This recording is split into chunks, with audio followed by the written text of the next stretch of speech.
You wake up every morning believing you're being realistic.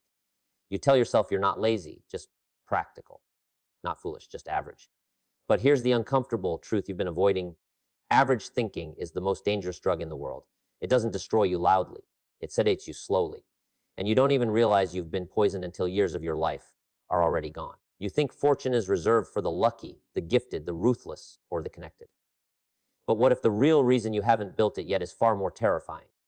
What if it's because you're still thinking like everyone else? Most people don't fail because they lack intelligence. They fail because they inherit beliefs they never question. They borrow expectations from tired parents, broken systems, and cynical peers. They mistake familiarity for truth. And the greatest illusion of all is this: that average is safe. That blending in protects you. That if you don't stand out, you can't fall. History laughs at this idea. Nature destroys the average mercilessly. Only the exceptional survive long term. The average animal is eaten. The average idea is forgotten. The average man is replaced. And yet you were taught to aim for it. You were trained to lower your expectations so disappointment would hurt less. But there is a deeper, more dangerous truth we haven't touched yet. Jim Rohn once said that success is nothing more than a few simple disciplines practiced every day, while failure is a few errors in judgment repeated daily. Notice how subtle that is. No drama, no explosion, just repetition. You don't fall into poverty, you drift there. You don't rise to fortune by accident. You climb there deliberately. And the climb always begins with a violent break from average thinking. The first step is not money, it's identity. Because you will never outperform the person you believe you are. Look closely at your self-image, not the version you post online, the quiet one, the one that speaks when no one is watching. Does it see itself as someone who reacts to life or someone who commands it? Average people see themselves as victims of circumstance. Exceptional people see circumstances as raw material. This is not optimism, it's power psychology. Machiavelli understood this centuries ago. He wrote that men judge more by the eye than by the hand. Everyone sees what you appear to be, few experience what you really are. Fortune favors those who decide who they are before the world decides for them.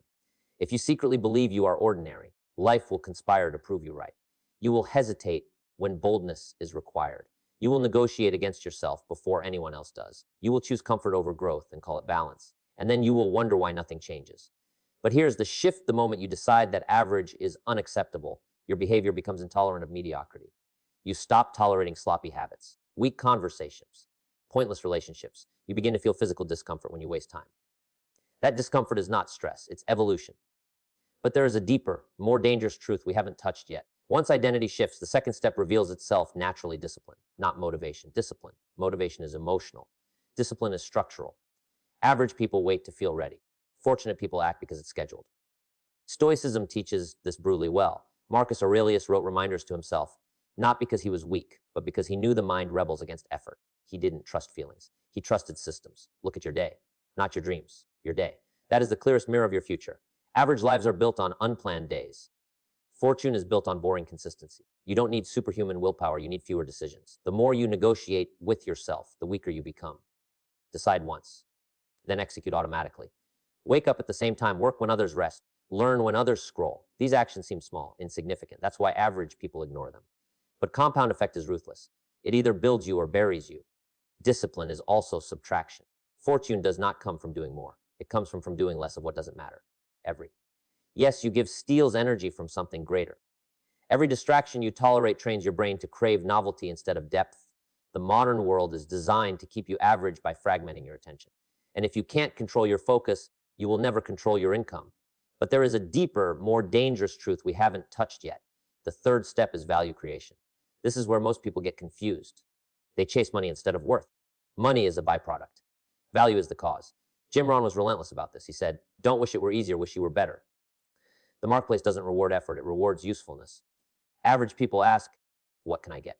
Fortunate people ask, what problem can I solve? Study history. The individuals who accumulated fortune didn't do it by demanding more. They did it by becoming more. They learned skills others avoided because they were uncomfortable. They mastered communication, lead persuasion, strategy. Skills that compound, skills that transfer, skills that make you dangerous in any economy. When you increase your value, you become recession proof. Replaceable people are paid little. Rare people write their own terms. Ask yourself this uncomfortable question: if you disappeared tomorrow, how difficult would you be to replace? Average people are interchangeable. That's why they are treated that way. Fortune begins when your absence creates a vacuum, when your presence moves outcomes, when your thinking saves time, money, or pain for others. This is not arrogance, it's leverage. But there is a deeper, more dangerous truth we haven't touched yet. As your value increases, the fourth step emerges: association. This is where many people sabotage themselves while pretending to be loyal or humble. You are the average of the people you consistently listen to, not the ones you admire from afar, the ones whose opinions you accept. Average circles normalize weakness. They joke about failure. They shame ambition. They call discipline obsession and focus boring. And if you stay too long, you begin to believe them. Fortunate individuals are ruthless with proximity, not cruel, intentional. They understand that energy is contagious, so is thinking, so is expectation. The Stoics warned about this. Epictetus said that if you spend time with lame people, you will learn to limp. Your environment programs you silently. The conversations you hear daily become your inner voice. This doesn't mean abandoning everyone. It means upgrading your inputs, reading minds greater than your own, listening to voices that challenge you, being around people who make your excuses sound childish. Growth feels lonely at first because you are shedding skins that no longer fit. Average people call this isolation. Fortunate people call it preparation. But there is a deeper, more dangerous truth we haven't touched yet. The final step is patience with vision. This is where most people quit just before the breakthrough. Fortune does not arrive on your schedule. It arrives when your capacity matches your ambition. Average people overestimate what they can do in a month and underestimate what they can do in a decade. They want fast results so they can stop being uncomfortable. Fortunate people embrace delayed gratification. They understand time is either an ally or an enemy depending on how you use it. Look at nature. Nothing strong grows fast. Oak trees take decades. Bamboo grows underground for years before it breaks the surface. You don't see the progress, but it's happening. Most people give up because they don't see immediate evidence. They confuse silence with failure. But the work is being recorded. Every disciplined day deposits interest into an invisible account. And one day it compounds violently. This is why Jim Rohn emphasized philosophy, not tactics. Philosophy determines how long you can endure before quitting. If you believe life is happening to you, you will break. If you believe life is responding to you, you will persist. Fortune favors the patient strategist, not the frantic sprinter. But there is a deeper, more dangerous truth we haven't touched yet. The truth is this: going from average to fortune is not a financial journey. It's a psychological separation. You are not fighting the economy. You are fighting inherited beliefs, emotional comfort, social gravity, and your own impatience. Money simply reveals who you have already become. It magnifies discipline or exposes chaos. It amplifies focus or multiplies distraction. This is why so many people who suddenly get money lose it. Their identity never evolved. Their discipline never matured. Their value never stabilized. Fortune is not given. It is allowed. Allowed to stay, allowed to grow, allowed to compound. And the gatekeeper is always you. Now listen careful. This is where it gets uncomfortable. If you are still average today, it is not because you lack opportunity. It is because you have been tolerating things you should have eliminated long ago. Weak habits, weak conversations, weak standards. You don't rise to fortune. You descend to the level you tolerate. Raise your standards and your life will be forced to follow. You don't need permission. You don't need validation. You need a private decision so firm that your behavior changes before anyone notices. That is the moment the shift begins. Quietly, invisibly, powerfully. And one day, people will call you lucky. They will say you changed suddenly. They will never see the years you spent refusing to be average when no one was watching. They will never feel the loneliness of discipline or the boredom of consistency. They will only see the result and misunderstand the process. That is the price of fortune. And also its protection. So ask yourself now, honestly, how long will you keep protecting an identity that is costing you everything? How long will you trade your potential for comfort and call it peace? The world does not reward intention. It rewards transformation. You woke up today believing average was realistic, but now you know the truth. Average is the most dangerous place to live because it feels safe while it slowly erases you. Fortune begins the moment you reject that safety and step into deliberate discomfort. And here's the final thought, the one that should stay with you long after this ends. You don't become fortunate by chasing more. You become fortunate by becoming more. And the moment you decide that average is no longer acceptable is the same moment everything begins to change. Right now, there's a tension inside you, a pressure. Part of you wants to rise. Another part wants to retreat to what's known. That internal conflict is not a flaw. It's proof you're at the edge of transformation. The mind resists change because change threatens identity. And identity is the most protected territory in the human psyche. This is why most people never truly change. Not because they can't, because they won't let go of who they've been. Jim Rohn warned about this in his own quiet way. He said that if you don't design your life plan, chances are you'll fall into someone else's plan. And guess what they planned for you? Not much. Average systems are not designed to make you wealthy. They're designed to make you compliant, predictable, replaceable. The moment you begin thinking independently, you feel friction, social pressure, doubt, even guilt. That's not a sign you're wrong. It's a sign you're breaking formation. But there is a deeper, more dangerous truth we haven't touched yet. Once you step away from average thinking, life tests you. Not immediately with rewards, but with resistance. Sudden problems appear. Old habits try to reclaim territory. People question you. Some mock you. Others subtly pull you back to your old role because your growth exposes their stagnation. This is not coincidence. This is social gravity. Buckets don't like it when one crab tries to climb out. Machiavelli understood this dark dynamic clearly. He wrote that whoever introduces a new order of things has all those who benefited from the old order as enemies, and only lukewarm defenders in those who might benefit from the new. Translation: when you change, expect opposition, especially from those closest to you. Average people interpret this as a sign to stop. Fortunate people recognize it as confirmation. This is where emotional control becomes essential. If you allow your mood to dictate your actions, you will return to average every time. Fortune requires emotional neutrality.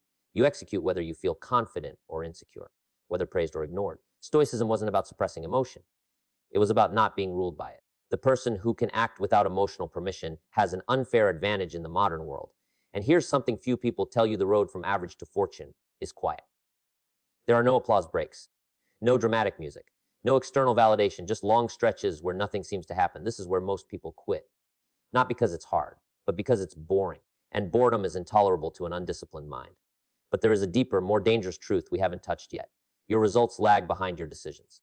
Always, the lag time is where character is built or destroyed. Anyone can feel committed when progress is visible, but only a rare few remain committed when effort feels unrewarded. That's where separation happens. That's where average drops away.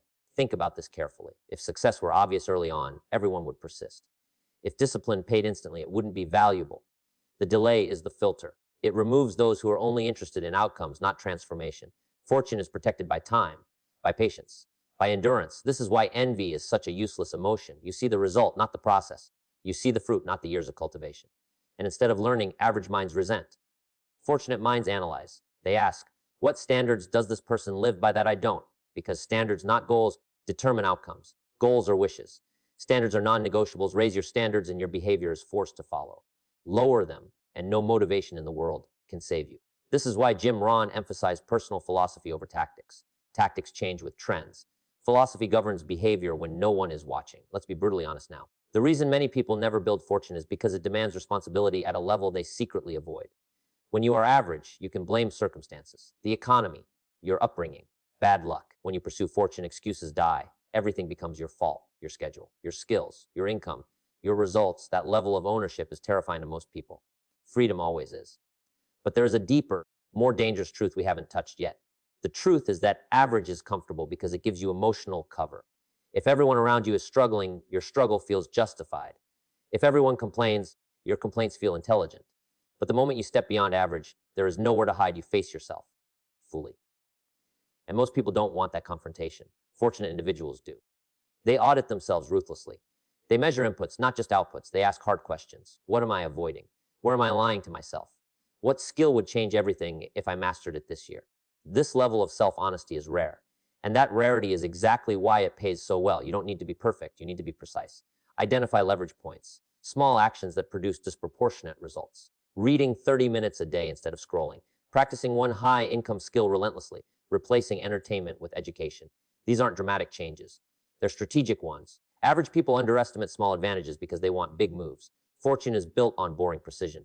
As you continue down this path, something subtle happens. Your internal clock changes.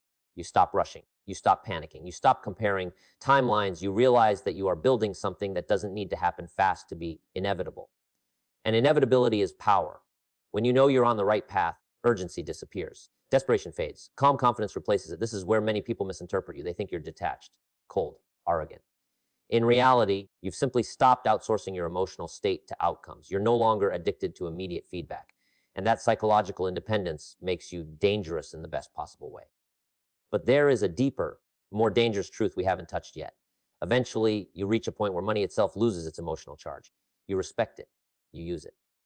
But you don't chase it blindly because you understand something fundamental. Fortune is not about accumulation. It's about control, control over time, over attention, over choices. Money is just a tool that amplifies that control. Average people want money to escape their lives. Fortunate people use money to design their lives. That difference in intention changes everything. One leads to consumption, the other to creation. One disappears quickly. The other compounds quietly, and here's the paradox. The moment you stop obsessing over money is often the moment it starts flowing more consistently, because your focus shifts from extraction to contribution, from taking to building. The world rewards builders, always has, always will. Now we come full circle, back to the beginning. You woke up believing average was safe, that it was realistic, that wanting more was risky. Now you see the real danger. Average doesn't protect you. It slowly erodes you. It trades your potential for predictability. And predictability is a cage disguised as comfort. The 5 steps were never about wealth. They were about separation, identity, discipline, value association, patience. Each one pulls you further away from the gravity of average, and each one demands something uncomfortable in return. But discomfort is temporary. Regret is permanent.